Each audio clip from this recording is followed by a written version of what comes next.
അല്ല ഷാനി, ഞാൻ ഈ ചർച്ചയിലേക്ക് കടന്നു വരുന്നത് ഈ വൻകിട വികസന പദ്ധതികൾ ഇങ്ങനെ കേരളത്തിലേക്ക് ഒഴുകി വരുമ്പോൾ അതിനിടയ്ക്കൂടെ ഞാൻ ഞെരിങ്ങിയാണ് ഈ ചർച്ചയിലേക്ക് കടന്നു വന്നത്. അത് ഏതൊക്കെയാണെന്ന് അദ്ദേഹം ഒന്ന് പറഞ്ഞാൽ കൊള്ളാമായിരുന്നു. വൻകിട വ്യവസായങ്ങൾ വന്നിങ്ങനെ പൂത്തുലഞ്ഞു നിൽക്കുന്നത് ഏതൊക്കെയാണെന്ന് അദ്ദേഹം ഒന്ന് പറഞ്ഞാൽ നന്നായിരുന്നു. ഏതായാലും അതവിടെ നിൽക്കട്ടെ, ഞാൻ അതിലേക്ക് പിന്നീട് വരാം. ഇവിടെ അദ്ദേഹം പറയുന്നത് എന്താ? ഇവിടെ അദ്ദേഹം പറയുന്നത് കിഫ്ബിയെ കുറിച്ചാണ്. ഈ കിഫ്ബിയെ സംബന്ധിച്ച് ഓഫ് ബഡ്ജറ്റ് ബോറോയിങ് ആണ് എന്ന കാര്യത്തിൽ നമുക്ക് തർക്കമുണ്ട്. നമുക്ക് വസ്തുതകളുടെ അടിസ്ഥാനത്തിൽ സംസാരിക്കാം. ഇങ്ങനെ ആഗോള പ്രതിഭാസത്തെക്കുറിച്ചോ അല്ലെങ്കിൽ രാഷ്ട്രീയ പ്രഖ്യാപനത്തെക്കുറിച്ചോ അല്ലെങ്കിൽ രാഷ്ട്രീയ പ്രസംഗത്തെക്കുറിച്ചോ ഒന്നും ഞാൻ മുതിരുന്നില്ല. ഞാൻ വസ്തുതകളുടെ അടിസ്ഥാനത്തിൽ ചില പോയിന്റ്സ് മാത്രം താങ്കളോട് ചോദിക്കാം. ഇവിടെ ഈ സംസ്ഥാനത്ത് രണ്ട് സ്പെഷ്യൽ പർപ്പസ് SPV ഉണ്ടല്ലോ, സ്പെഷ്യൽ പർപ്പസ് വെഹിക്കിൾ ഉണ്ട്. ഒന്ന് കിഫ്ബി, രണ്ടാമത്തേത് പെൻഷൻ കൊടുക്കാനുള്ള ഒരു സ്പെഷ്യൽ പർപ്പസ് വെഹിക്കിൾ. ആ രണ്ട് സ്പെഷ്യൽ പർപ്പസ് വെഹിക്കിളുകളിലെ കിഫ്ബിയെ സംബന്ധിച്ച് തുടക്കം മുതൽ ഞങ്ങൾ പറഞ്ഞിട്ടുള്ളതാണ്, ഇത്തരത്തിൽ ഇത് ഓഫ് ബഡ്ജറ്റ് ബോറോയിങ് ആണ്. തർക്കമില്ലല്ലോ. ഞങ്ങൾ പറഞ്ഞിട്ടുള്ള കാര്യങ്ങളിൽ ഞങ്ങൾ ഇപ്പോഴും ഉറച്ചു നിൽക്കുകയാണല്ലോ, ഓഫ് ബഡ്ജറ്റ് ബോറോയിങ് ആണ്. നിങ്ങളുടെ അന്നത്തെ മന്ത്രി കൃത്യമായി നിയമസഭയിൽ ഉൾപ്പെടെ പറഞ്ഞ് നിങ്ങൾ കടം വാങ്ങാൻ, നമുക്കറിയാം ഓരോ സംസ്ഥാനത്തെ സംബന്ധിച്ചും അവർക്ക് കടം വാങ്ങാനായി SDGPയുടെ 3% നമുക്ക് കടം വാങ്ങാൻ കഴിയുന്നത്. GDPയുടെ 3% ഓരോ സ്റ്റേറ്റിൻ്റെയും 3% കടം വാങ്ങാനുള്ള പരിധിയുള്ളത് ഓരോ വർഷവും. അക്യുമുലേറ്റ് ചെയ്ത, അതായത് സഞ്ചിത കടത്തിൻ്റെ 28% മാത്രമാണ് കേന്ദ്രം അനുവദനീയമാക്കി തന്നിട്ടുള്ളത്. ഈ രണ്ട് പരിധിയും സംസ്ഥാനത്തെ സംബന്ധിച്ച് കടന്നു പോയിരിക്കുന്നു, പരിധിക്ക് അപ്പുറത്തേക്ക് പോകേണ്ടി വന്നിരിക്കുന്നു.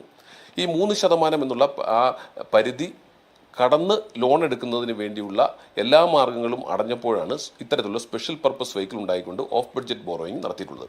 ഇനി ഓഫ് ബഡ്ജറ്റ് ബോറോയിങ് ആണെങ്കിൽ അതിനകത്ത് കുറേ ഉത്തരം പറയേണ്ടതുണ്ട്. ഞങ്ങളാരും എതിർക്കില്ല. പക്ഷെ നമ്മളെ സംബന്ധിച്ച് ഈ പറഞ്ഞിരിക്കുന്ന കിഫ്ബി എന്ന് പറയുന്ന ഈ സ്പെഷ്യൽ പർപ്പസ് വെഹിക്കിളിലേക്ക് ഇൻകമായി വരുന്നത് എന്തൊക്കെയാണ്? അത് ബഡ്ജറ്റിൻ്റെ ഭാഗമാകേണ്ട, പ്ലാനിൻ്റെ ഭാഗമാകേണ്ട, നമ്മൾ ഓരോരുത്തരും ഓരോ വാഹനം വാങ്ങുമ്പോഴും 15 വർഷത്തേക്ക് കൊടുക്കുന്ന ടാക്സിൻ്റെ പകുതി കിഫ്ബിയിലേക്ക് പോവുകയാണ്. ആ പകുതി കിഫ്ബിയിലേക്ക് പോയില്ലെങ്കിൽ അത് എവിടെ വരുമായിരുന്നു? അത് ബഡ്ജറ്റിൻ്റെ ഭാഗമാകുമായിരുന്നു. ബഡ്ജറ്റിൻ്റെ ഭാഗമാണെങ്കിൽ ആരാണ് അത് എങ്ങനെ, ആ പദ്ധതി എങ്ങനെയാണ് വിനിയോഗിക്കേണ്ടത്, ആ പൈസ എങ്ങനെയാണ് വിനിയോഗിക്കേണ്ടത് തീരുമാനിക്കുന്നത്? അത് അസംബ്ലിയാണ് തീരുമാനിക്കുന്നത്. അതുപോലെ അതങ്ങനെ തീരുമാനിക്കേണ്ടതിന് പകരം അതിൽ നിന്ന് ഡൈവേർട്ട് ചെയ്ത് കൊണ്ടുപോയിരിക്കുന്നു. അപ്പോൾ സർക്കാരിൻ്റെ കൈവശം വരേണ്ട ഫണ്ടാണ് പോയിട്ടുള്ളത് എന്ന കാര്യത്തിൽ തർക്കമില്ലോ, അല്ലെങ്കിൽ ബഡ്ജറ്റിൻ്റെ ഭാഗമാകേണ്ട ഫണ്ടാണ് തിരിച്ചു കൊണ്ടുപോയിരിക്കുന്ന കാര്യത്തിൽ തർക്കമില്ലോ. രണ്ടാമത്തേത് സെസ്. നമ്മൾ ഓരോരുത്തരും പെട്രോൾ അടിക്കുമ്പോൾ 2 രൂപ വീതം ഓരോ ലിറ്ററിനും കൊടുത്തുകൊണ്ടിരിക്കുന്നു. അങ്ങനെ കഴിഞ്ഞ വർഷങ്ങളിൽ പിരിച്ചെടുത്തിട്ടുള്ള തുക ഞാനൊന്ന് പറയാം. ഇതുവരെ പിരിച്ചെടുത്തിട്ടുള്ള തുക മോട്ടോർ വെഹിക്കിൾസ് ടാക്സ് അനുസരിച്ച് 2024 ജൂൺ വരെ മാത്രം 12,544 കോടി രൂപ സംസ്ഥാനത്തിൻ്റെ ഖജനാവിൽ വരേണ്ടത് ഇത്തരത്തിൽ കിഫ്ബിയിലേക്ക് മാറ്റിയിരിക്കുന്നു. രണ്ടാമത്തേത് ഈ പെട്രോളിയം സെസ്സിൻ്റെ ഇനത്തിൽ 3,994 കോടി രൂപ ഇത്തരത്തിൽ മാറ്റിയിട്ടുണ്ട്. അങ്ങനെ ഏകദേശം ഇപ്പോഴത്തെ ബഡ്ജറ്റിൽ പറഞ്ഞിരിക്കുന്ന എമൗണ്ടിലൂടെ പറഞ്ഞാൽ ഏകദേശം 20,000 കോടി രൂപയോളം ഇങ്ങനെ നമ്മുടെ ബഡ്ജറ്റിൻ്റെ ഭാഗമാകേണ്ട, പ്ലാനിൻ്റെ ഭാഗമാകേണ്ട, അങ്ങനെ പദ്ധതി എങ്ങനെ ചെലവാക്കണമെന്ന് നിയമസഭ തീരുമാനിക്കേണ്ട ഒരു പ്രോജക്റ്റിൻ്റെ 20,000 കോടി രൂപ കിഫ്ബിയിലേക്ക് കൊണ്ടുവരികയുന്നു. അങ്ങനെ കൊണ്ടുപോകുമ്പോൾ സ്വാഭാവികമായും അത് കൺട്രോളർ ആൻഡ് ഓഡിറ്റർ ജനറൽ പരിശോധിക്കണം എന്ന കാര്യത്തിൽ ഒരു തർക്കവുമില്ല. അതിൻ്റെ സെക്ഷൻ 20 അനുസരിച്ച് പരിശോധിച്ചേ മതിയാകൂ. ഒന്ന്. രണ്ടാമത്തേത്, ഇങ്ങനെ കൊണ്ടുപോകുമ്പോഴുള്ള ബുദ്ധിമുട്ടുകൾ എന്തൊക്കെയാണ്? ഇവിടെ പ്ലാൻ തീരുമാനിക്കുന്നത്, പദ്ധതി തീരുമാനിക്കുന്നത് നിയമസഭയുമായി ബന്ധപ്പെട്ട അല്ലെങ്കിൽ ആ ഡിപ്പാർട്ട്മെൻറ്റുകളുമാണ്. ഓരോ ഡിപ്പാർട്ട്മെൻറ്റും അലോക്കേറ്റ് ചെയ്യുന്ന തുകയിൽ നിന്ന് അവരാണ് തീരുമാനിക്കുന്നത്. ഇവിടെ ഏതോ ഉദ്യോഗസ്ഥന്മാർ, റിട്ടയർ ചെയ്ത ഉദ്യോഗസ്ഥന്മാർ ഏതൊക്കെ പദ്ധതികളെന്ന് തീരുമാനിക്കുന്നു. അവിടെ ഉണ്ടാകുന്ന മറ്റൊരു ബുദ്ധിമുട്ടെന്ന് നിയമസഭയിൽ പറഞ്ഞല്ലോ, SC/ST വിഭാഗങ്ങൾക്ക് ഇത്തരത്തിൽ പ്ലാൻ ഫണ്ട് കൊടുക്കുമ്പോൾ അതിൽ 10% SC വിഭാഗത്തിനും 3% ST വിഭാഗത്തിനുമായി അതിനകത്ത് ഇയർമാർക്ക് ചെയ്യേണ്ടതാണ്. ഇവിടെ അതുണ്ടാകുന്നില്ല.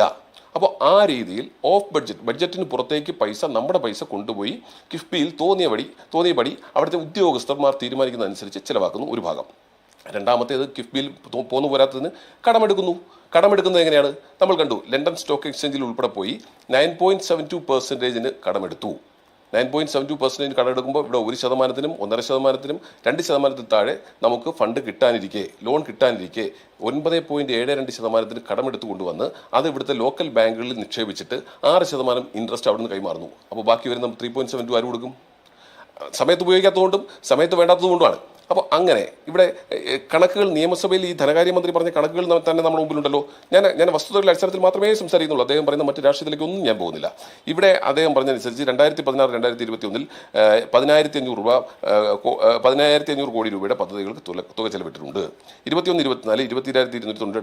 ഞാൻ ചോദിക്കുന്ന അപ്പോഴും നമ്മുടെ 20,000 കോടി രൂപ നമ്മുടെ ബഡ്ജറ്റിന്റെ ഭാഗമാകേണ്ട തുക അങ്ങോട്ട് പോയിട്ടാണ് ഇതുവരെ പൂർത്തിയായിട്ടുള്ള പദ്ധതികളുടെ തുക പറഞ്ഞാൽ 18,423 കോടി രൂപയുടെ പദ്ധതികൾ പൂർത്തിയായി എന്ന് നമ്മുടെ മന്ത്രി നിയമസഭയിൽ പറഞ്ഞ മറുപടി നമ്മുടെ മുമ്പിലുണ്ട്. ആ 18,423 കോടി രൂപയുടെ പദ്ധതി പൂർത്തിയായി എന്ന് പറയുമ്പോൾ നമ്മൾ 20,000 കോടി രൂപ നമ്മുടെ ബഡ്ജറ്റിൽ വരേണ്ട തുക ആ കിഫ്ബിക്ക് കൊടുത്തിട്ടുണ്ട്. അതിനപ്പുറത്തേക്ക് കിഫ്ബി ലോൺ എടുത്തിട്ടുണ്ട്. ഇവിടെ എന്തുകൊണ്ടാണ് നമ്മളിത് ചോദ്യം ചെയ്യപ്പെടുന്നത്? നമ്മൾ ചോദ്യം ചെയ്യുന്നതിന് അടിസ്ഥാന കാരണം ഇവിടെ മന്ത്രി ഇത് ഇംപ്ലിമെന്റ് ചെയ്തപ്പോൾ ഈ സംസ്ഥാനത്ത് മന്ത്രി നിയമസഭയിൽ പറഞ്ഞിട്ടുള്ളത് ഏതായാലും ഈ നിയമസഭയ്ക്ക് ഞാൻ ഉറപ്പ് നൽകുന്നു എന്ന് അദ്ദേഹം പറഞ്ഞതെന്നറിയാമോ? 2016 സെപ്റ്റംബർ മാസം 26 നിയമസഭയ്ക്ക് മന്ത്രി നൽകിയിട്ടുള്ള ഉറപ്പ് ഇതാണ്: ഏതായാലും ഈ നിയമസഭയ്ക്ക് ഞാൻ ഉറപ്പ് നൽകുന്നു, കേരളത്തിലെ ഒരു പാലത്തിനും ഒരു റോഡിനും ഒരു ടോളും ഇതിൽ നിന്നും ഉണ്ടാകില്ല. നിയമസഭയിൽ പറഞ്ഞതല്ലേ, മുഖവിലയ്ക്ക് എടുക്കൂ, യാതൊരു സംശയവുമില്ല എന്ന് നമ്മളോട് സംസാരിക്കുകയും സംവദിക്കുകയും ചെയ്തിട്ടുള്ളത് അന്നത്തെ ധനകാര്യമന്ത്രിയാണ്. നിഷേധിക്കാൻ കഴിയുമോ? ഇവർക്കാർക്കെങ്കിലും നിഷേധിക്കാൻ കഴിയില്ല. അപ്പോൾ ആ വസ്തുതകളെല്ലാം ഇതായിരിക്കെ ഇപ്പോൾ ടോളിലേക്ക് പോകേണ്ടി വരുന്നത് എന്തുകൊണ്ടാണ്? നിങ്ങൾക്ക് തിരിച്ചടവിന് മാർഗമില്ല, നിങ്ങൾക്ക് പൈസ തിരിച്ചടയ്ക്കാൻ കഴിയില്ല. ഇനി ഇൻകം ജനറേറ്റിംഗ് ആണോ അല്ലെങ്കിൽ കേന്ദ്രത്തിൽ പോയതും കോടതിയിൽ പോയതിനെ സംബന്ധിച്ച് രണ്ട് പ്രശ്നങ്ങൾ ഇപ്പോഴും അവശേഷിക്കുകയാണ്. ഇവിടെ NHAI ലോൺ എടുത്ത് റോഡുകൾ പണിയുന്നു, അവർ ടോൾ പിരിക്കുന്നുണ്ട്. നമ്മളെ സംബന്ധിച്ച് ടോൾ പിരിക്കുന്നതിനപ്പുറത്തേക്ക് ടോൾ പിരിക്കുന്നതിന് മുമ്പ് നമ്മൾ ഇതിന് ടാക്സ് കൊടുത്തല്ലേ? നമ്മൾ ടാക്സ് കൊടുത്ത തുകയല്ലേ? നമ്മൾ ടാക്സ് കൊടുത്ത തുകയിൽ ഉണ്ടാക്കിയ ഒരു സ്ഥാപനത്തിന് നമ്മൾ വീണ്ടും യൂസർ ഫീ നൽകണം അല്ലെങ്കിൽ ടോൾ നൽകണം എന്ന് പറയുന്നതിന്റെ സാന്നിധ്യം എന്താണ്? അതൊന്ന് പറഞ്ഞു തരൂ.